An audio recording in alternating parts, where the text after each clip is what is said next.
Hello po, good evening everyone. So kanina po nagbabasa po ako ng mga messages and nabasa ko po yung isang request nung nag-send ng message sa atin kung pwede daw po ba akong mag-share ng free lesson po sa music. Okay na okay po yan sa akin. Masaya akong magbahagi sa inyo, especially po dun sa ating mga kabataan na mahilig sa music.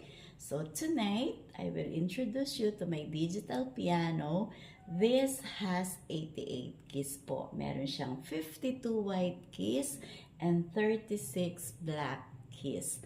So, ipapakilala ko po sa inyo yung tinatawag nating musical syllables at saka po yung tinatawag nating music alphabet. So, yung musical syllables po, ito yung tinatawag nating do, re, mi, fa, sol, la, ti, do. That is one octave. And then, we will start from here again. Do, re, mi, fa, sol, la, ti, do. Our second octave. Do, re, mi, fa, sol, la, ti, do, our third octave, and so forth. So, ganun po siya.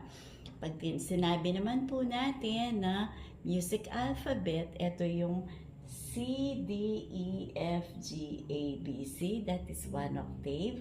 C, D, E, F, G, A, B, C. Second octave. C, D, E, F, G, A, B, C.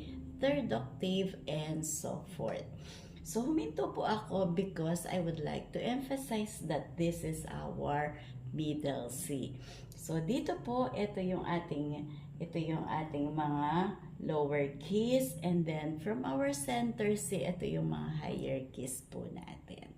So, sa susunod, ituturo ko naman sa inyo kung ano at paano natin gagawin yung mga pitch name ng bawat music alphabet or yung ating musical syllables. Good night!